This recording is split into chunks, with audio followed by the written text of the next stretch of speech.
시청자 여러분 안녕하십니까? 금요일 아침 뉴스퍼레이드 이상목입니다. 윤석열 대통령과 이재명 더불어민주당 대표의 영수회담을 위한 이 두 번째 실무 협의가 빈손으로 끝났습니다.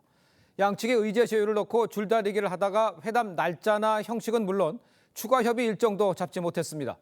오늘 이 대표의 대장동 재판 일정이 있어서 이번 주 영수회담 개최 쉽지 않아 보입니다. 첫 소식 임서인 기자입니다. 영수회담 준비를 위한 2차 실무회동이 이틀 만에 다시 열렸습니다.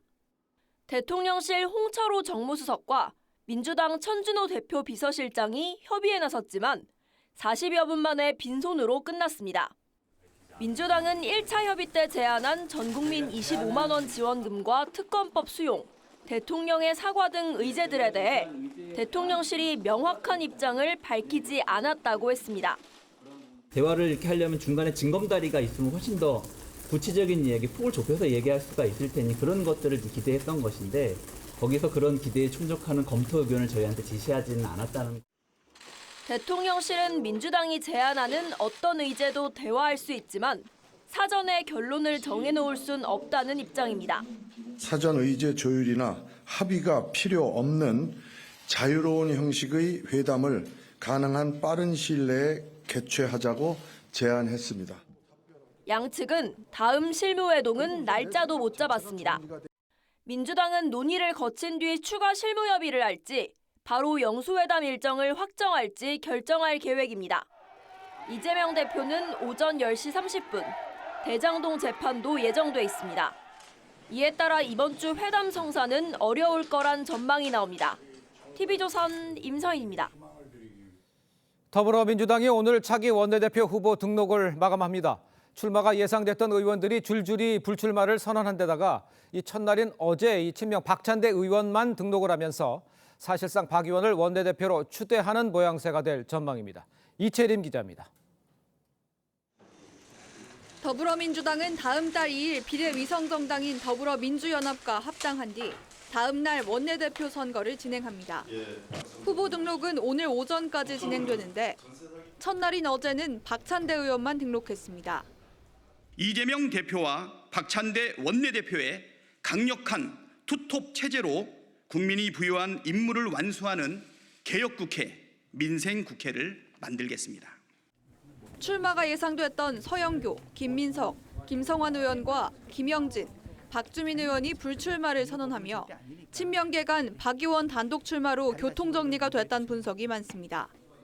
박 의원은 원내대표 출마를 선언하며 이 대표를 중심으로 민생 과제를 빠르게 해결할 수 있는 최고 적임자라고 자임하며 이 대표가 박 의원의 원내대표 출마를 지켜보고 계시지 않을까 생각한다며 사의를 과시했습니다. 원내대표 선거에 후보자 한 명이 단독 입후보할 경우 찬반 투표를 하게 되는데 당내 일각에서는 사실상 박 의원 추대가 아니냐는 우려 목소리가 나왔습니다. 다양한 의견들이 나와서 추출이 돼야지 그냥 명심이 나다, 명심팔이 하면은 민심이 어디로 가느냐 이거죠. 같은 날 원내대표 선거를 하는 국민의힘도 다음 달 1일부터 후보자 등록을 받을 예정입니다. TV조선 이채림입니다. 23세 이하 축구대표팀이 인도네시아와의 승부차기 끝에 충격패를 당하며 올림픽 본선 진출에 실패했습니다. 황선홍 감독이 이끄는 대표팀은 오늘 새벽 카타르 도하에서 열린 아시안컵 8강전에서 인도네시아와의 연장전 끝에 2대2로 비겼고 승부차기에서 10대 11로 졌습니다. 10회 연속 올림픽 진출을 노린 한국 축구는 8강에서 탈락하면서 40년 만에 올림픽 본선 무대에 오르지 못하게 됐습니다. 헌법재판소가 상속과 관련해 중대한 변화를 가져올 결정을 내렸습니다.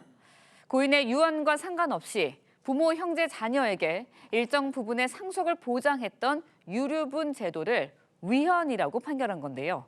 이에 따라 폐륜적 자녀나 부모는 상속 대상에서 제외할 수 있게 됐습니다. 고승현 기자의 보도입니다. 2019년 가수 구하라 씨가 숨지자 20년 넘게 연락을 끊었던 친모가 상속권을 주장해 사회적 공분을 샀습니다. 저는 저와 하라를 버린 친모가 이처럼 무리한 요구를 하는 것에 너무나 큰 충격을 받았습니다. 헌법재판소가 오랜 기간 남남처럼 살거나 사망자를 학대 방치한 가족 구성원에게 상속을 보장하는 민법 조항은 헌법에 어긋난다고 판단했습니다. 패륜적인 행위를 일삼은 상속인의 유류분을 인정하는 것은 일반 국민의 법 감정과 상식에 반한다고 할 것이므로 다만 사회 혼란이 우려돼 헌법 불합치 결정을 내려 국회는 내년 12월 31일까지 법을 개정해야 합니다. 헌재는 또 고인의 형제 자매에게 상속을 강제하는 민법의 유류분 조항은 위헌이라고 결정했습니다. 해당 조항은 1977년 민법에 도입되는데 핵가족이 보편화된 오늘날까지 유류분 제도를 통해 형제 자매의 상속을 보장하는 건 불합리하다는 겁니다. 상속 재산에 대한 기대 등이 거의 인정되지 않는 피상속인의 형제 자매에게까지 유류분을 인정하는 건 역시 헌법에 위반된다고 할 것입니다. 형제자매 유류분 조항은 이번 위헌 결정으로 즉시 무효가 됐습니다. TV조선 고승현입니다. 자, 전현일로 대통령실과 민주당 두 번째 영수회담 실무 협의를 가졌지만요. 여전히 회담 의제를 놓고 입장차를 좁히지 못했습니다. 자, 패널 두 분과 함께 정치권 소식 자세히 짚어보겠습니다. 노동일 파이낸셜 뉴스 주필 이승훈 더불어민주당 전략기획위 부위원장 모셨습니다. 안녕하십니까? 안녕하세요. 네, 반갑습니다. 자, 먼저 어제 실무 회동 이후에 양측 이야기부터 좀 들어보도록 하겠습니다. 대통령과 야당 대표의 만남은 시급한 민생 과제를 비롯하여 국정과 관련한 모든 이야기를 자유롭게 나눌 수 있는 자리여야 합니다. 사전에 조율을 해서 성과 있는 회담이 되도록 의제를 좀에 대한 검토 의견을 제시했으면 좋았을 텐데 형식이나 조건에 구애받지 말고 국정 전반에 대해 폭넓고 다양한 대화를 해달라는 국민 여론과 일치하는 것입니다. 국민 눈높이에 맞는 내용 있는 회담이 될 수 있도록 대통령실의 노력을 당부드립니다. 자, 직접 보셨습니다만 이제 두 번째 실무 회동도 결국 성과 없이 끝났습니다. 회담 의제를 놓고 지금 직접 보셨습니다만 양측의 입장차가 큽니다. 이 상황을 어떻게 보셨습니까? 결론부터 세 가지로 말씀드리면요. 네. 첫 번째, 무조건 만나야 한다. 두 번째, 의제 제한 없이 대화해야 된다. 예. 세 번째, 결론 정해놓지 말아야 한다. 이렇게 생각합니다. 총선 민심이라는 게 뭐 협치라면서요, 그죠? 네네. 협치라는 것은 양쪽이 함께 손을 마주칠 때 소리가 나는 것이지 어느 한쪽만 되는 것은 아닙니다. 그러니까 기본적으로 민심이 정말 협치하라는 것이면 함께 만난다, 만나야 한다, 무조건. 그건 확실하게 양쪽이 정해놓고 얘기해야 될 것 같습니다. 예. 두 번째, 의제 제한 없이 만나야죠. 무슨 이게 뭐 남북 정상회담입니까? 무슨 뭐 한미 정상회담입니까? 뭐 그렇게 의제 조율을 그렇게 해야 되는 건지 잘 모르겠습니다. 예. 허심탄회하게 두 분 모두 만나서 자유롭게 얘기하시고 거기에 대해서 뭐 긍정할 수 있는 건 있고 또 부정할 수 있는 건 있는 거 아니겠습니까? 그 서로 의견이 똑같아야 되는 건 아닙니다. 그러니까 결론 세 번째, 결론을 정해놓고 이것은 반드시 이렇게 해야 된다. 라고 얘기해서는 안 되는 거죠. 25만 원 이재명 대표가 지금 뭐 민생 지원금 주자는 거 아니겠습니까? 예. 그거에 대해서 대통령실하고 좀 이견이 있는 건 사실 아닙니까? 그렇다면 결론부터 정하지 말고 그에 대해서 얘기해보고 어느 정도 뭐 합의할 수 있는 부분이 있다면 합의하고 합의가 안 되면 다음에 더 만나서 얘기하자. 이렇게 얘기하지 우리가 요구하는 조건, 예를 들어서 거부권 행사를 한 것을 사과하라. 뭐 그 앞으로 뭐 재발 방지를 약속하라. 이렇게 하고서 그것부터 결론이 나야 대화하겠다면 무슨 항복문서에 사인하라는 거죠. 그것은 그렇게 하지 말고 자유롭게 얘기하시면서 다음에 또 만날 걸 기약하는 그 정도만 해도 좋겠다 생각합니다. 알겠습니다. 세 가지 얘기해 주세요. 빨리 만나야 된다. 의제 정하지 말아야 된다. 그다음에 결론 내지 말아야 된다. 이렇게 세 가지 같아요. 근데 민주당은 좀 생각이 다른 것 같아요. 일단 만나야 된다는 건 똑같을 것 같아요. 일단 만나서 오랜 기간 못 만났기 때문에 정치를 하고 민생을 챙겨야 된다는 측면에서는 같을 것 같고요. 다만 이제 의제를 제한하지 말자고 하셨는데요. 의제를 제한하는 게 아니라 폭넓게 의제를 제한하지 않고 대화를 나누되 최소한 이 의제 정도는 꼭 야당 입장에서 다뤄야 된다. 이런 측면이기 때문에 의제를 제한하는 것이 아니다 이런 말씀드리고 또 결론을 내고 만나자는 것이 아니라 최소한 어떤 의제를 제안했을 때 어떤 긍정적인 시각으로서 수정해서 대안을 마련하는 어떤 성과 있는 회담을 할 것인가의 문제인 것이지 결과를 정해놓고 만나자 이런 취지는 아니라고 보시면 되고요.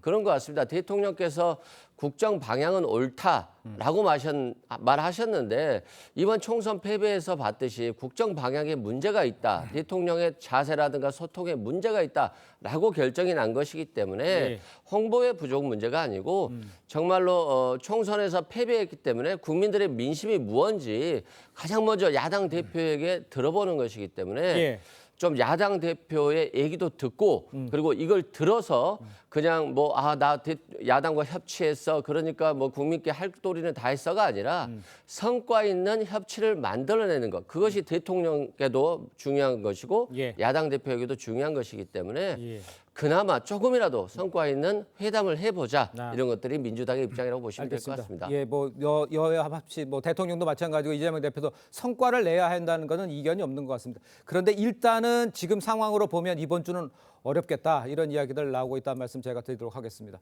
자, 계속해서 다음 이야기 좀 가보도록 하겠습니다. 국민의힘이 어제요 총선 참패 보름 만에 패인 분석 토론회를 열었습니다. 당을 향한 쓴소리가 쏟아졌습니다. 어떤 이야기 나왔는지 한번 직접 들어보겠습니다. 강북에서 어떻게 당선됐냐, 거기 험진대 어떻게 당선됐냐 물어보셨을 때 우리 당이 하는 거 거의 반대로만 했습니다. 제가 솔직히 말해서 2조 심판 얘기 입 밖으로도 꺼내지 않았고요. 그다음에 당에서 내려온 현수막 4년 동안 한 번도 저걸지 않았습니다. 언론에서 왜 그렇게 뻑하면 대통령이 격노한다는 그런 표현이 나옵니까? 저는 그런 단어 흘리는 청와대 사람들이 용산의 사람들이 누군지를 모르겠어요. 격노해야 될 게 대통령입니까? 국민입니까? 자, 지금 쓴소리 계속 나오고 있죠. 이 들으신 것처럼요. 당이 하는 것과 반대로 하니까 당선이 됐다 이런 이야기까지 나왔어요. 총선 패배의 원인 중 하나로 이제 선거 전략이 실패했다 이런 얘기를 하는 거라고 볼 수가 있는데 지금 저런 얘기 나오는 것에 대해서는 어떻게 보십니까? 뭐 백가쟁명 정말 뭐 많이 나와야죠 얘기가. 그 톨스토이의 그 안나 카레나를 보면 그런 얘기가 나오죠. 행복한 가정을 보면 대체로 행복한 이유가 비슷하다 그럽니다. 근데 불행한 가정을 보면 그 불행한 이유가 다 제각각 다 다르다는 거죠. 선거 이긴 건 한마디로 잘해서 아니겠습니까? 그렇죠? 그렇게 정리할 수 있습니다. 근데 패배한 이유는 100가지도 넘죠. 윤석열 대통령이 격노했다 뭐 이런 메시지도 수시로 나왔던 것도 국민 입장에서 참 뜨악한 거죠. 왜 저런 메시지가 나올까 하는 것도 그런 걸 포함한 대통령에 대한 어떤 평가, 이른바 정권 심판론이라고 하죠. 그게 제일 컸지만 그렇지 않고 국민의 힘에 대한 얘기 얼마든지 할 수 있지 않습니까? 그래서 뭐 한동훈 위원장의 뭐 전략 실패 나왔다는 거죠. 정권 심판론이 큰데 2조 심판론으로 맞받았다. 그러면 더 큰 심판론이 이걸 작은 심판론을 삼킬 수밖에 없는 그런 상황이고 뭐 메시지를 그야말로 뭐 바라는 사람이 한 사람으로 한정됐다. 이런 것도 있을 수 있는 것들이고 그런데 그 한동훈 위원장에게만 또 뭐 책임을 물을 수 있습니까? 국민의힘이라는 건 뭐 했습니까? 당이 역사가 깊은 당이고 수많은 사람들이 있는 당이고 그런데 뭐 이래서 한동훈 위원장을 뒷받침해서 많은 그 선거 전략을 수립해야 되는 게 국민의힘 아니겠습니까? 그리고 영남 전략 중에서도 TK, PK 전략이 달라야 할 것이고 수도권 전략이 달라야 할 것이고 그런데 뭐 예를 들어서 심판으로 일관했다. 이런 것들이 있는 것들이고요. 그러니까 지금은 저런 것들 얘기 정말 수많은 얘기들 뭐 백가쟁명이라고 하는 것들이 얼마든지 나와야 할 때고 그런 것들을 참고해가지고 백서로 만들어서 다음엔 그런 실수를 되풀이하지 않는 그런 국민의힘이 되는 게 중요하겠죠. 알겠습니다. 일부에서는 저런 비판 필요했는데 차라리 미리 했으면 어땠을까 뭐 이런 얘기도 하고 있긴 하거든요. 저렇게 뭐 대통령이 격노했다는 보도가 계속 나왔다는 것도 이런 것들 봤을 때 상대당에서는 어땠습니까? 그러니까 저희 당 입장에서 보면 속으로 웃었죠. 강서구청장 선거 때 분명히 국민들께서 심판을 했는데 여전히 그대로 하고 있었기 때문에 오히려 민주당 입장에서 승리할 수 있는 거거든요. 그래서 속으로는 좋으면서도 밖으로는 표현을 못하고 다만 민주당은 민생만 본다 이런 취지로 선거 전략을 짰던 것이고요. 대통령이 격노한다는 얘기를 많이 했었고 이 소리를 들으니까 대통령 앞에서 쓴소리를 하면 공천 못 받겠구나 라고 하는 것이고 한동훈 비대위원장도 마찬가지예요. 굉장히 화가 나 있었던 듯한 모습이거든요.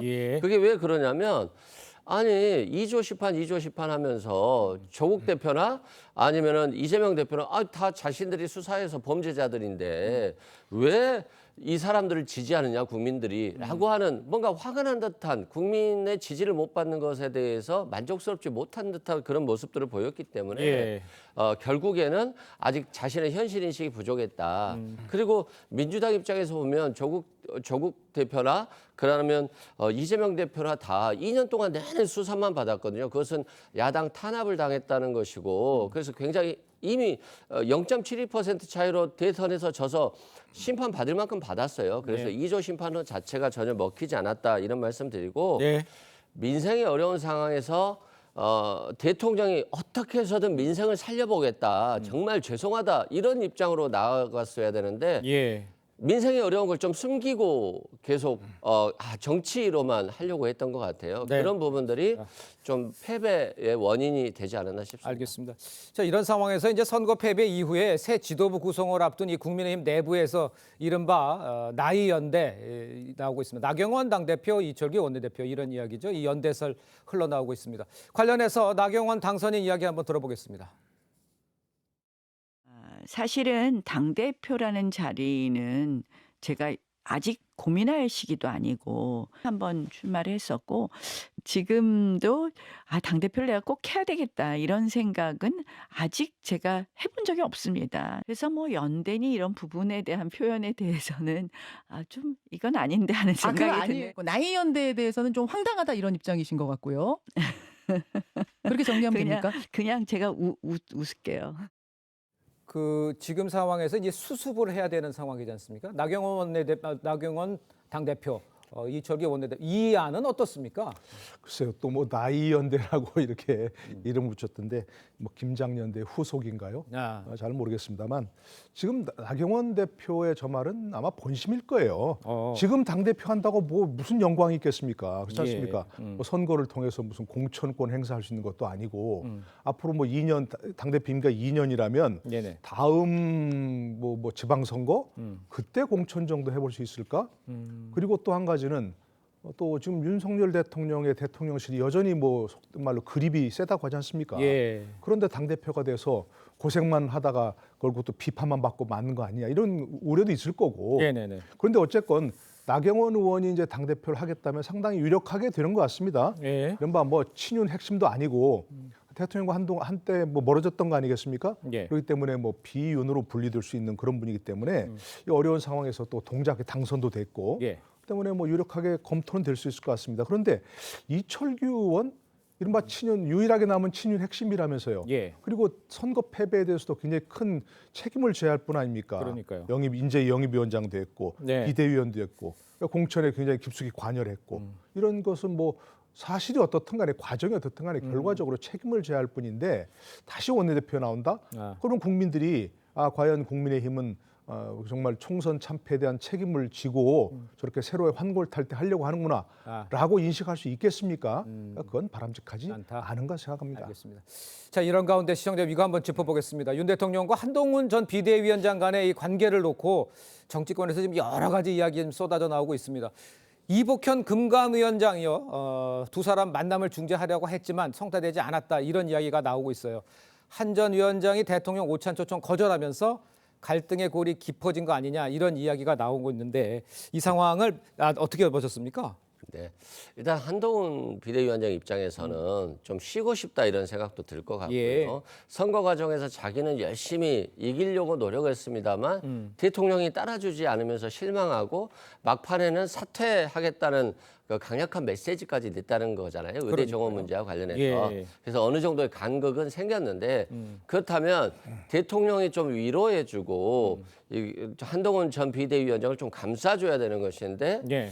사실상 개인적으로 만나자는 연락은 없이 홍준표 지금 대구시장을 먼저 만났거든요. 예. 그런 걸 보면 대통령은 아직은 임기가 3년이 남아있기 때문에 한동훈 비대위원장인 미래 권력에게 힘이 쏠리는 것 자체를 굉장히 부담스러워할 것 같아요. 네네. 그래서 어떤 지금 대통령 후보로서의 미래 권력을 키워서 예. 자신이 레임덕 상태로 가는 것보다는 한동훈의 경쟁자인 그런 홍준표 대구시장 또 나경원 의원 의원, 당선자 이런 주변 풀들을 좀 키워서 한동훈 위원장으로의 힘이 쏠리는 것을 막고자 하는데 집중이 있는 것 같고요. 네. 그런 측면에서 한동훈 전 비대위원장과 대통령과의 관계는 빨리 회복되기는 어려울 것 같고 한동훈 전 비대위원장 입장에서도 윤석열 대통령과 거리를 두는 것이 오히려 차기 행보에 있어서 도움이 될 수도 있겠다는 고민까지 하고 있는 것 같습니다. 노 교수께는 이렇게 여쭤볼게요. 지금 한동훈 위원장 얘기가 이제 쑥쑥 나오는 거 보니까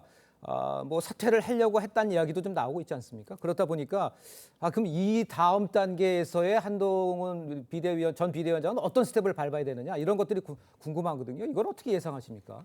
글쎄 이제 뭐 기본적으로 현 정부에서 뭘 한다든가 얘기 나왔었죠. 네네네. 뭐 총리설도 나왔고 뭐 또 내각에 다시 들어간단 말도 나왔고 그건 결코 바람직한 일이 아니고요.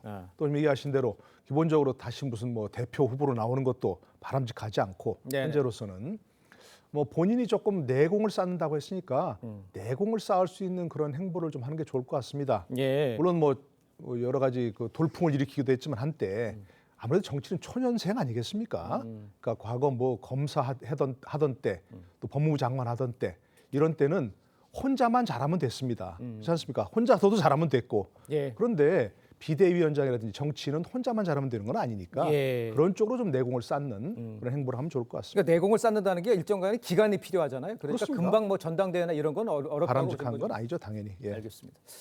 자, 민주당 소식도 짚어보겠습니다. 당 강성 지지층 사이에서 국회의장으로 추미애 전 장관을 미는 듯한 분위기가 나오고 있습니다. 추 전 장관이 국회의원 추대를 요청하는 서명 운동과 함께요. 의원들에게 문자까지 보낸다고 한다는데 의원들이 뽑는 국회의장 선거까지 강성 지지층에 영향을 미치는 거 이거 좀 부적절하다 이런 지적 나오는데 어떻게 보십니까? 네. 이제는 뭐 이런 부적절하다는 말이 맞는 것인지 참 애매해진 상황이 됐어요. 왜요? 강성 지지층들이 이렇게 좀 부적절하다는 표현을 했었습니다만 지금 강성 지지층의 의견대로 총선에서 압도적인 결과를 발표냈거든요. 네네네. 그리고 내부 경선에 있어서도 그런 강성 지지층의 지지를 받은 후보들이 다 거의 대거 당선이 됐어요. 그렇기 때문에 이걸 갖다가 막는다거나 뭐 이제 부적절하다라고 표현하는 것 자체가 좀 이상해 보일 정도가 됐거든요. 네네. 그래서 이제는 그러면 야권에게 192석을 줬는데 이것을 어떻게 국회에서 풀어낼 것이냐 그리고 대통령을 어떻게 협치로 끌어낼 것인가 이것들도 숙제인 것 같고요. 예. 그래서 다수의 의견을 단지 강성이라는 이유만으로 그대로 그냥 방치하기는 어려울 것 같고 또 이렇게 강성이 된 이유 중에 하나가 대통령의 양하당을 협치의 대상으로 삼지 않고 계속 2년 내내 수사만 하다 보니까 이 야권 내부의 지지자들의 어떤 분노 게이지가 너무 올라가 있어요. 그래서 이걸 현재로서 누구 막을 방법이 없지 않나 싶고요. 결국에는 막을 수 없다라고 한다면 강성 지지층들의 어떤 견해들을 효율적이고 효과적으로 좀 국회에 투영하는 그런 방식으로 가야 되지 않을까 싶습니다. 강성 지지층의 의견을 투영해야 된다라고 지금 지적을 해주셨습니다만요. 국회의장 후보들 간의 정치적 중립성보다는 이재명 대표와의 호흡을 강조하는 이 명심 경쟁, 이 선명성 경쟁 거세지고 있는 상황이죠. 당내에서는요 우려의 목소리가 나오고 있는데 박지원 당선인 이야기를 한번 좀 들어보도록 하겠습니다. 국회의장의 관례가 중립성이다. 이것을 강조를 해주는 것이 정치지. 아니야. 나는 민주당에서 나왔으니까 민주당 편만 들 거야. 이건 정치가 아니죠. 저는 굉장히 민주당이 이렇게 쏠려갖고 일사불란을 요구하는 것은 정치가 아닙니다. 그러니까 적어도 국회의장 자리는 저렇게 한쪽으로 쏠리면 안 된다라는 게 박지원 당선자 이야기 같아요. 총선 전에하고는 약간 달라진 것 같습니다. 결이. 어쨌든 뭐 당선되셨으니까 그 정말 100% 옳은 말씀이라고 생각합니다.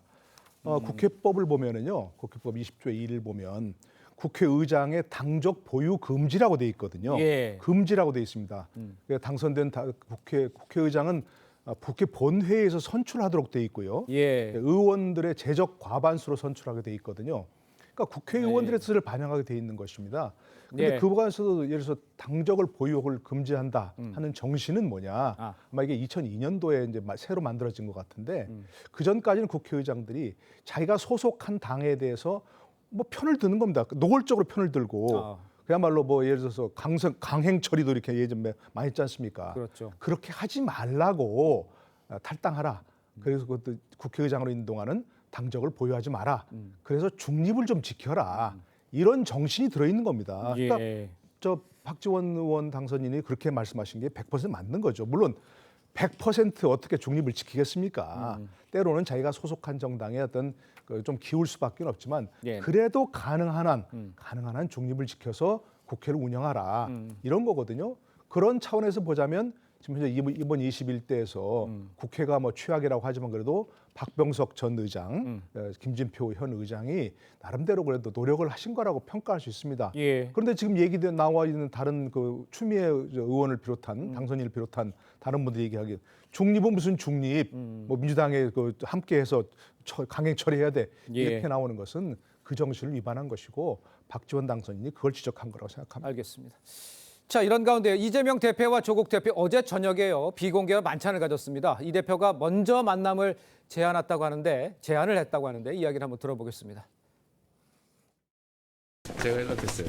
평소에 잘 아는 분이시기도 하고 선거 후에 제가 연락도 드렸지만 조금 이런저런 얘기들을 좀 나눌 필요가 있어서 제가 저녁 한번 하자고 했습니다. 앞으로 전국 상황에 대해서도 서로 교감할 것이 좀 있어서 자, 전격적으로 만났고 뭐 지금 내용 보면 공동 법안 추진 뭐 이런 이야기 나왔어요.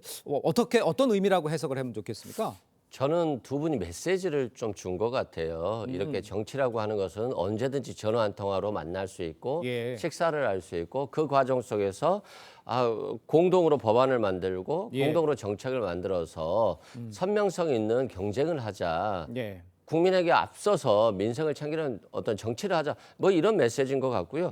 결국에는 이런 것들이 우리 윤석열 대통령과도 이렇게 편하게 전화 한 통화로 만날 수 있고 그리고 공동의 성과를 내는 것들이 국민에 대한 도리다. 그러니까 지금 너무 어렵게 영수회담 가지 말고 대통령이 좀 통 크게 가슴을 열어서 한번 만나자 이런 메시지도 저는 충분히 가졌을 거라고 보고요. 두 번째는 이제 조국 전 장관이 당선인이죠. 연석회의를 주장했었는데 하지 않았잖아요. 섭섭하다고 했기 때문에 그것도 좀 위로하면서 다만 지금 아직 국회가 개원하지 않았기 때문에 개원을 한다면 얼마든지 야권 연석회의는 될 수 있을 것 같고요. 결국 조국 전 장관 입장에서 보면 선명성 있는 야권으로서 뭐 한동훈 특검법도 얘기하고 있기 때문에 앞으로 뭐 어떤 정책을 펼치도 좀 주목되는 것 같습니다. 지금 상황에서 뭐 협치 얘기를 했습니다만 그렇다고 교섭단체를 만들기 위해서 민주당이 나설 가능성은 지금 없다라고 봐야 되는 거죠. 어떻게 봐야 됩니까? 현재로서는 그럴 것 같습니다. 그리고 앞으로도 뭐 민주당도 얘기했고 조국 대표도 얘기했고 그야말로 무리해서 교섭단체를 만들어주고 만들 것 같지는 않습니다. 왜냐하면 현재는 협치하지만 앞으로 장기적으로는 또 경쟁자가 될 수도 있는 것들이거든요. 양쪽 존재가 다 당도 그렇고 대표 두 사람도 그렇고 그렇기 때문에 민주당이 예를 들어서 지금 뭐 시민사회 소속이었던 민주당으로 갔죠. 민주당으로 갔지 않습니까? 그런 분들을 제명을 해줘야 또 이 조국 혁신당에 들어가서 교섭단체가 될 수 있는데 그렇게까지는 하지 않을 것 같고 또 총선 때 약속에선 교섭단체 요건 완화도 현재로서는 별로 전망이 어둡고 그렇기 때문에 앞으로 교섭단체가 되기까지는 조금 시간이 걸리지 않겠는가 하는 생각이 듭니다. 알겠습니다. 자, 오늘 말씀 여기까지 듣겠습니다. 두 분과 인사 나누겠습니다. 고맙습니다. 감사합니다. 네, 방시혁 의장이 이끄는 하이브가요. 뉴진스의 소속사이자 자회사인 어도어의 이 민희진 대표를 업무상 배임 혐의로 고발했습니다.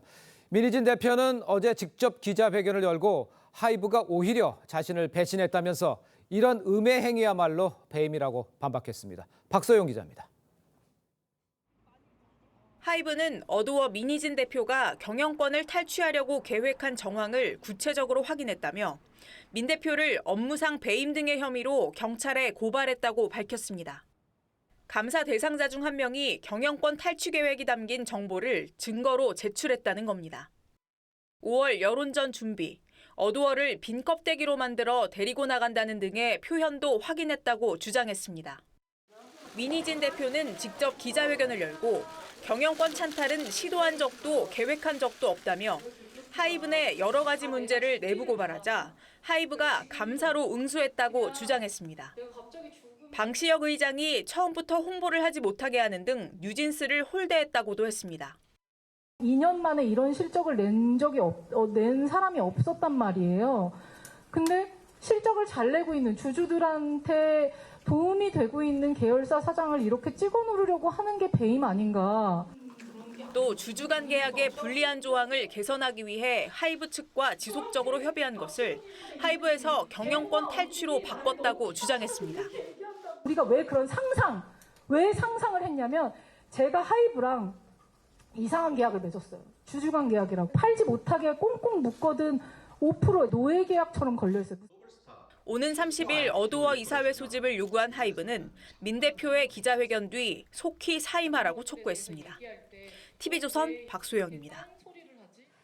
네, 서울시의회가 오늘 학생 인권조례 폐지안을 상정해 심의할 예정입니다. 모든 교육활동에 앞서 학생의 기본 권리가 우선 보장돼야 한다는 내용인데 최근 교권 침해 문제가 불거지며 폐지 논의에 불이 붙었습니다. 앞서 지난 24일 충남에서는 전국 시도 7곳 가운데 최초로 학생 인권 조례가 폐지됐습니다.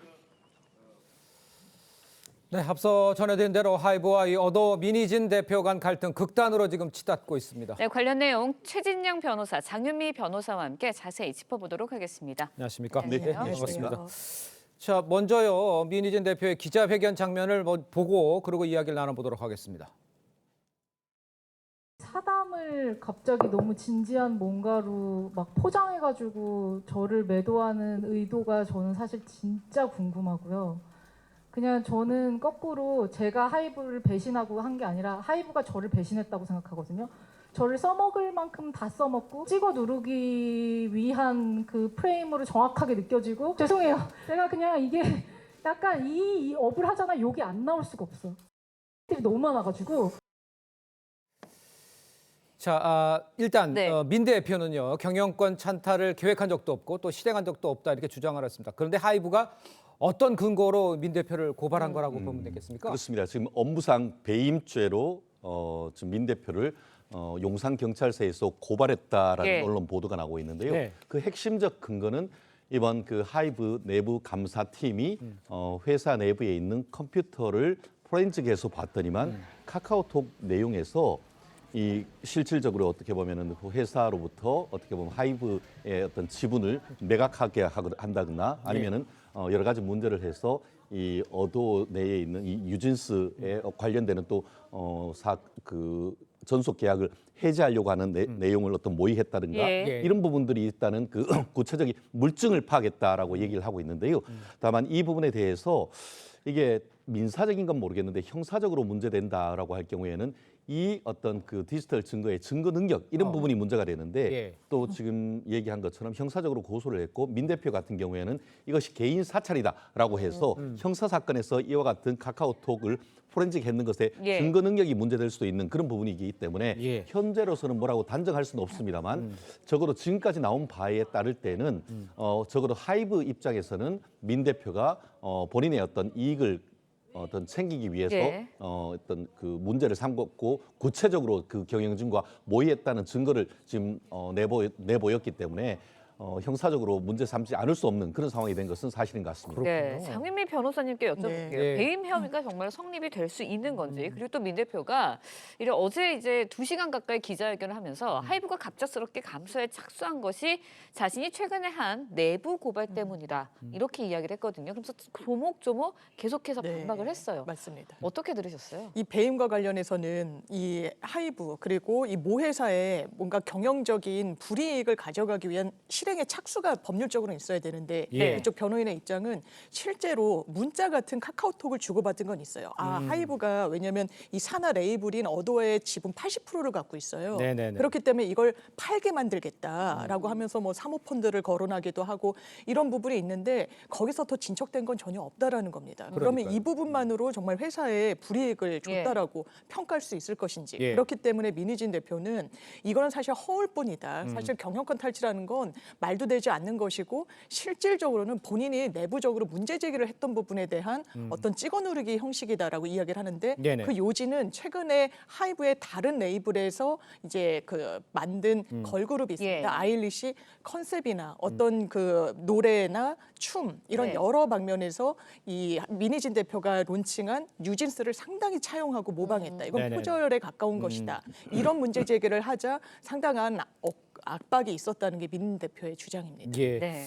그러니까 뭐 제가 하나 더 여쭤보고 싶은 건, 그러니까 뭐 다른 건 다 떠나서 진흙탕 싸움을 떠나서 법률적으로는 그렇게 그뭐 자기 걸 만들겠다 이런 게 가능한 겁니까? 이게 법률적으로 상당히 어려운데요. 예. 부정경쟁방지법에 타인의 노력과 비용으로 만든 거를 탈취하면 안 돼요. 그거를 상업적으로 이용하면 안 되는데 예. 하이브가 이 레이블의 80% 지분을 갖고 있습니다. 예. 뉴진스가 론칭할 때도 그 비용을 하이브가 무관하다고 볼 수가 없는 부분이 있고요. 네네. 그리고 유사하다고 했을 때 지금 민 대표의 주장을 보면 이미지, 컨셉, 뮤직비디오 이런 것이 사실 이런 아이돌 스타들의 이런 컨셉이 대단히 유사한 부분이 있고 법률적으로 이걸 입증해내는 게 상당히 어려운 부분이 있습니다. 그렇군요. 네. 알겠습니다.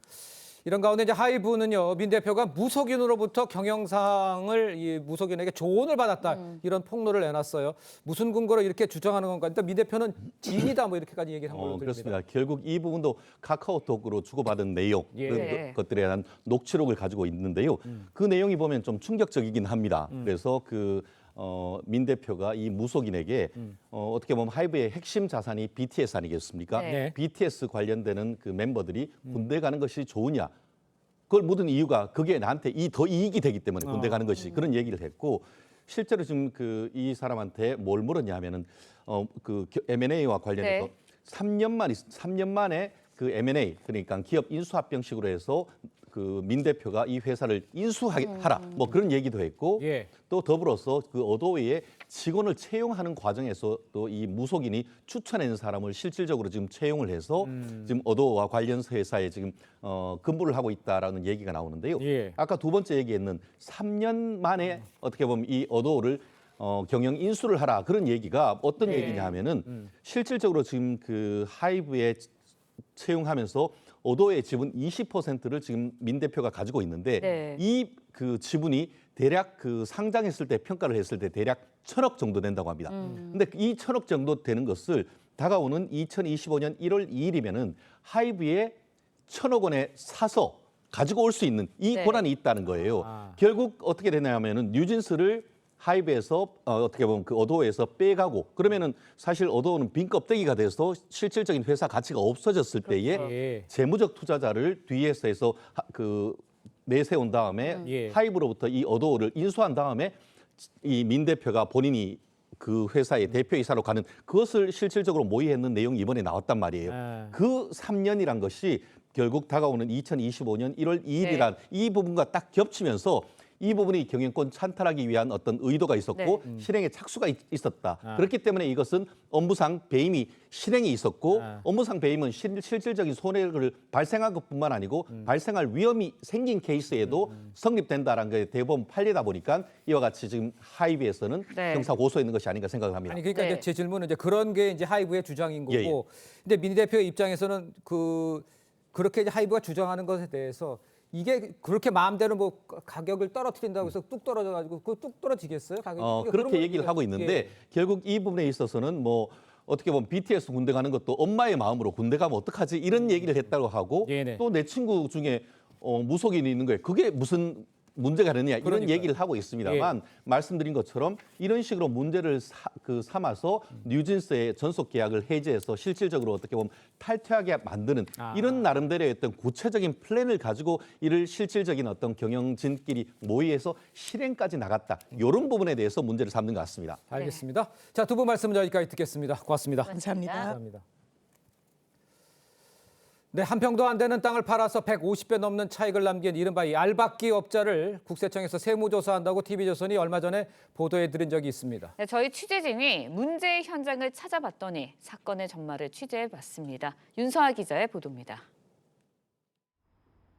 골조 공사가 한창인 오피스텔 공사 현장입니다.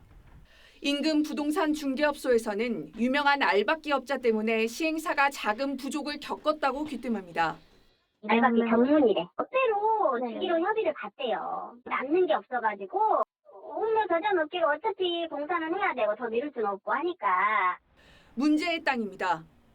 공사가 시작되기 1년 전 이곳에 0.55평짜리 땅을 1,000만 원에 산 A씨는 시행사에게 땅을 넘기는 조건으로 150배가 넘는 22억 원을 요구했습니다. 시행사 대표는 분통을 터뜨립니다. 평당으로 따진다면 대한민국에서 제일 비싸죠. 서울 강남 한복판도 평당 50억 원 안 갑니다. 진짜 피를 토하는 심정으로. A씨가 양도세를 내지 않으려고 한 정황도 전했습니다. 2억은 토지세, 20억은 지주용역비로 나눠라. 왜 그러냐? 세금을 많이 내야 된다 해서 주식회사 개발로 지주용역비로 20억을 주고. A씨와 A씨의 동업자로 알려진 B씨는 의혹을 부인합니다. 중간에서 막 다퉈가지고 제가 중재해 준 것밖에 없어요. 아니 나 잘 모르겠어요. 전화할 이유가 되세요 지금? 그럼 알바끼 하신 거는? 아니에요. 그런 것도 없어요. 하지만 주변에선 오피스텔 현장에서 900m 떨어진 재개발 지역에도 A씨가 알박기를 했다고 전했습니다. 지목된 땅의 등기부 등본을 확인해봤더니 39평 땅에서 절반의 지분을 A씨와 주소를 같이 쓰는 사람이 보유하고 있었습니다. 국세청은 A씨 등에 대해 탈세 혐의로 검찰에 고발하는 방안을 검토하고 있습니다. TV조선 윤서아입니다. 네, 들으신 것처럼 한 평도 안 되는 땅을 팔아서 20억 원이 넘는 돈을 챙긴 알박기 업자 때문에 시행사가 자금 부족을 겪었다는 말도 나왔습니다. 관련 내용 송승현 도시화경제 대표와 함께 자세히 짚어보도록 하겠습니다. 안녕하세요. 네, 안녕하세요. 네, 먼저 이제 알박기가 뭐 리포트 통해서도 저희가 전해드리긴 했는데 어떤 건지 또 어떻게 0.55평의 땅을 1,000만 원에 사서 20억 원에 팔 수 있는 건지 이게 가능한 건지. 뭐 알박기라고 하면 어떤 그 사업지 안에 중간에 소위 말하는 그 알을 박는 그런 형태가 되겠죠. 그래서 개발 사업을 하는데 뭐 알이 소위 그 알이라는 그 부지가 박혀 있으면 뭐 설계라든지 또 개발 사업 하는데 차질을 겪다 보니까 그런 점들을 악용해서 뭐 때로는 뭐 투기로 변질되는 경우도 있거든요. 그래서 일반적으로 본다라면 아까 말씀하신 150배라는 이런 차익은 정말 기대하기는 어렵거든요. 그리고 이런 차익을 기대를 해보려고 한다라면은 소위 말하는 하이 리스크, 하이 리턴이 있어야 되는데 아까 매입 금액이 1,000만 원이라고 한다라면 사실 금융 비용이 거의 들어가지 않는 상황이 되다 보니까 이런 문제점들은 뭐 차익으로 이루어지는 것뿐만 아니라 뭐 향후에 개발 사업을 할 때 사업을 지연시킨다든지 또는 이런 그 비용들이 증가가 되면서 아무래도 뭐 분양 가격이나 이런 것들 상승까지도 이어질 수 있습니다. 네, 그런데 이런 알박기를 하는 사업자가 부동산 시장에서는 만연한 건지 또 처벌 가능성도 있는 건지. 뭐 만연하다라고 보기는 어렵겠죠. 굉장히 그런 사업지에 대해서 굉장히 뭐 지식을 좀 알고 있어야 되고요. 그 사업지 주변에 있는 그 지주들이라든지 이런 분들도 잘 알고 있어야 되거든요. 그래서 아까도 보면은 뭐 용역비를 한 20억 정도를 뭐 청구를 했을 정도면 뭐 지주 사업하면서 나의 뭐 기여도도 이해를 그 인정을 해달라고 하고 그 기여도 안에서 본인도 땅을 갖고 있어야지 그런 뭐 본인의 목적도 좀 달성을 할 수 있게 되겠죠.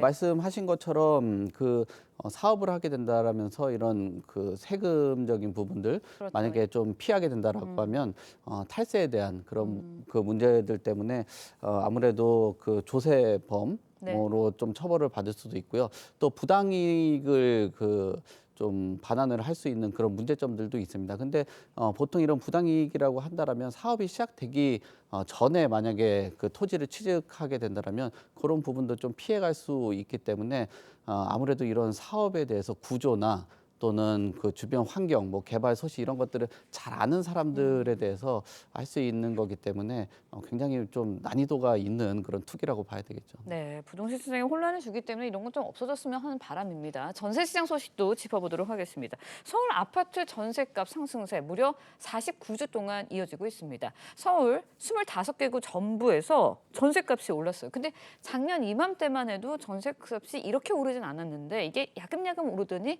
아주 최고치를 찍고 있는 것 같아요. 네, 그렇습니다. 지금 그 전국의 아파트 값 그 동향들을 보니까 서울의 지금 아파트 전세값은 전주 대비해서 예. 0.07% 올랐거든요. 이 수치가 중요한 게 아니라 기간을 봐야 되는데 지금 49주째 그 상승하는 국면입니다. 이런 문제점들을 뭐를 볼 수 있겠냐면 아파트 값에 대한 그 부담감들 때문에 네. 전세 시장으로 머무르는 경향들도 있고요. 또 지금 뭐 봄철 이사철이라는 그 계절적인 요인도 작용을 했다라고 볼 수 있을 네. 것 같고요. 또 전세 사기에 대한 그 여파가 아직도 여전히 남아 있는 그런 상황들, 그리고 임대차법세에 대한 그런 후유증들이 여전히 존재하기 때문에 이런 문제점들이 지금 전세 시장에 녹아져 들어가 있다. 그래서 전세 가격이 49주째 올라가고 있는 상황이라고 볼 수 있을 것 같습니다. 네, 유독 이제 마용성 이 지역에서 전세값이 많이 올랐다고 하는데 전세값이 오르면서 서울 아파트 매매 가격도 5주 연속 상승세를 보이고 있거든요. 서울의 상승세, 뭐 마용성이 끌어올렸다고 봐야 하는 건지, 그리고 집을 지금 사야 되는 사람들은 그럼 지금 이렇게 계속 전세값도 오르고 아파트 매매값도 오르는 상황이면 어떻게 해야 되는 건지. 지금 전세라든지 이런 시장들이 소위 선행 시장으로 보거든요. 전세값이 오르게 된다면 이 선행을 하면서 매매값을 밀어 올리는 그런 역할들을 하는데, 마용성 지역 같은 경우는 강남의 대체지, 또 강북에 대해서도 가장 핵심 지역이라고 보기 때문에 이런 상승세가 유독 그 눈에 띄는 것으로 보여집니다. 그리고 이게 전세 시장뿐만 아니라 지금 선행 시장으로 보는 청약 시장도 예. 청약 가점이라든지 청약률도 올라가고 있기 때문에, 그리고 또 경매 시장 같은 경우도 경매 가액이라든지 경매율이 지금 올라가고 있는 상황이기 때문에 이런 서울의 거래량을 수반한 가격 상승은 이어질 것으로 보여지고요. 지금 뭐 금리가 인하되기 직전 단계, 지금 상반기 정도이기 때문에 네. 하반기엔 더 어려움을 겪을 수 있습니다. 그래서 본인의 자금 여력이 있는 한, 그리고 본인의 뭐 금리 부담 능력이 있다라고 하면 지금 금매 중심으로 해서 매수하는 것도 뭐 적절한 시기가 아닌가, 뭐 그렇게 보고 있습니다. 네, 정리를 하면 마지막으로 그러면 지금 아파트 값이 계속해서 오를 수도 있다는 말씀인 건가요? 네, 저는 지금 시장의 흐름이나 뭐 매매 지수라든지 심리 지수 뭐 이런 것들 본다라면 전세 가격 외적으로도 매매 가격도 상승 전환 추세가 이어질 수 있다, 뭐 그렇게 보고 있습니다. 네, 알겠습니다. 오늘 말씀 고맙습니다. 네, 감사합니다.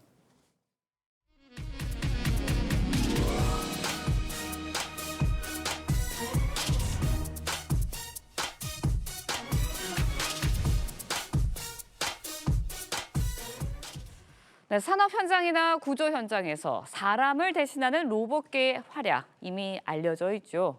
이 로봇계가 택배를 배달할 날도 얼마 남지 않은 것 같습니다. 상품을 등에 지고 행인을 피해가는 건 물론이고요. 목적지에 도착하면 혼자 물품을 내려놓는 등 상당히 놀라운 수준에 도달한 모습을 보이고 있습니다. 주재용 기자의 보도입니다. 택배기사와 로봇계가 나란히 언덕길을 오릅니다. 등에 박스를 실은 로봇계가 지나가는 시민을 피하더니 대문 앞에 박스를 내려놓습니다. 현대차그룹 계열사인 보스턴 다이나믹스가 만든 로봇계 스팟을 택배 배송에 활용해보는 실험입니다. 이 로봇계를 활용하면 로봇이 택배를 배송하는 동안 택배기사는 추가로 물품을 상차해 올 수 있어 시간과 에너지를 절약할 수 있습니다. 기존의 배송 난이도가 있던 지역들의 배송은 이제 로봇계가 하고, 이제 좀 난이도가 쉬운 아파트 지역들은 배송 기사님들이 운영을 하시면서 이제 배송 시간을 크게 줄이거나. 로봇계는 이미 각종 현장에서 쓰임새가 늘고 있습니다. 프랑스 파리에서는 지하철을 수리할 때 사람이 접근하기 힘든 곳에 로봇계를 투입하고 있고, 미국에서는 로봇계가 경찰이나 소방관들을 돕고 있습니다. 미국의 한 스타트업은 농업용 화염방사 로봇계를 개발해 판매를 시작했습니다. 이제 로봇의 활용이 우리 일상생활에서 배송이라든지 또 구조견, 뭐 탐색, 그다음에 생산 공정 등 여러 가지 영역에서 다양하게 활용될 것으로 예상됩니다. CJ 대한통운과 기아는 현장 테스트를 거쳐 이르면 2030년 로봇계를 국내 택배 배송에 투입할 계획입니다. TV조선 주재용입니다. 네, 최근 미국에서는 반이스라엘 시위가 전국적으로 확산되고 있습니다. 주요 대학 학생들을 중심으로 이스라엘의 가자 지구에서 전쟁 중단을 촉구하는 시위가 벌어지고 있는 것인데요. 시위가 계속되자 기마 경찰까지 현장에 투입이 됐습니다. 진학 과정에서 양측 간의 충돌이 벌어졌고 대학생 수백 명이 체포되기도 했습니다. 서영일 기자의 보도입니다. 대학 교정 잔디밭에 텐트가 들어서 있고 사람들은 팔을 엮어 띠를 만들었습니다. 다른 대학교도 상황은 마찬가지. 교정 한가운데 텐트가 들어섰는데 학생들은 집회 준비가 한창입니다. 현지 시간 25일 미국 전역의 대학교에서 반이스라엘 집회가 이어지고 있습니다. 학생들은 텐트를 치고 노숙을 하며 집회를 이어왔는데 이를 해산하려는 경찰과의 몸싸움도 벌어졌습니다.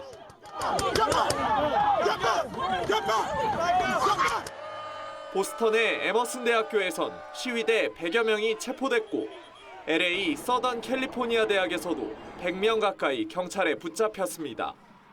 반이스라엘 시위는 프랑스에서도 이어졌습니다. On n'est pas en train de crier pour qu'on soit entendu et que tout le monde prenne notre côté ou notre position. On veut juste ouvrir un débat.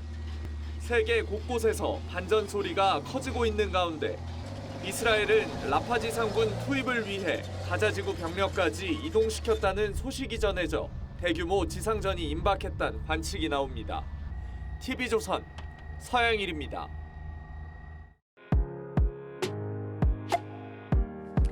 네, 렌즈에 담긴 그 순간 그 의미를 짚어보는 시간이죠. 사진 기자가 선택한 아침의 한 장입니다. 오늘은 조선일보 사진부 오종찬 기자와 함께합니다. 안녕하세요. 오늘 아침에 볼 사진 어떤 건가요? 네, 어제 한 고등학교에서 학생들이 철쭉을 배경으로 기념 촬영을 하고 있는 장면입니다. 화창한 봄 날씨가 이어지고 있는데요. 어제 광주 동신여자고등학교에서 운동회가 열렸습니다. 그 현장을 렌즈에 담았습니다. 학생들은 철쭉을 배경으로 추억 만들기에 푹 빠졌는데요. 전교생이 참여한 가운데 철쭉 축제와 체육 한마당이 펼쳐졌습니다. 학생들은 함께 국민체조를 하며 체육대회를 시작했는데요. 철쭉이 만개한 교정에는 하루 종일 따스한 봄 햇살이 가득했습니다. 네, 여고생들의 행복한 표정이 사진에 그대로 담겨 있는 것 같은데요. 프로그램들 중에 특별히 인기를 끌었던 종목이 있었다고요. 네, 체육대회에서 줄다리기, 계주 같은 종목도 있었는데 가장 인기를 끌었던 종목은 바로 장기자랑이었습니다. 버스킹 형태로 열린 장기자랑에서 한 학생이 춤을 추고 있는 장면입니다. 이를 지켜보는 학생들은 함께 박자를 맞추며 열광했는데요. 학교에는 봄날을 만끽하는 학생들의 웃음소리가 끊이지 않았습니다. 네, 학생들에게는 소중한 추억이 된 멋진 하루였을 것 같네요. 지금까지 아침의 한 장이었습니다. 이번 주말 나들이 하기 좋은 날씨가 예상됩니다. 주말 동안 다녀오면 좋을 봄꽃 명소 소개해드리겠습니다. 벚꽃이 지고 전국 각지에서 튤립과 철쭉이 만발했습니다. 먼저 천혜의 자연 경관을 갖춘 충남 태안에서 태안 세계 튤립꽃 박람회가 열렸는데요. 다양한 튤립들이 복색을 이루며 독특한 튤립을 찾아보는 재미가 있습니다. 다음은 군포시 작은 언덕에 인공으로 조성한 철쭉 동산인데요. 다양한 철쭉 약 15만 그루가 장관을 이루고 있습니다. 마지막은 대구로 가보겠습니다. 대구 달서구 이곡 장미공원에서 다양한 장미들을 만나볼 수 있는데요. 산책로도 예쁘게 꾸며놓아 장미와 함께 산책 즐기기 좋습니다. 이어서 자세한 오늘의 날씨 알아보겠습니다. 오늘 동쪽 지역은 오전 한때 황사의 영향을 받겠고 서울 등 수도권 지역은 대기 정체로 인해 오전 한때 공기가 탁하겠습니다. 오늘 한낮 기온 어제보다 2도에서 6도 정도 높겠는데요. 서울과 대전이 26도, 대구 27도 예상됩니다. 주말에는 서울의 낮 기온 29도 안팎까지 오르며 덥겠고 자외선 지수도 높게 올라가겠습니다. 야외 활동 시 저처럼 햇볕을 가릴 수 있는 모자 꼭 착용하시기 바랍니다. 날씨와 생활 정보 이나일입니다. 네, 이상으로 금요일 뉴스 퍼레이드 마칩니다. 네, 저희는 다음 주 월요일 아침 7시 30분에 다시 찾아뵙겠습니다. 시청해주신 여러분 고맙습니다.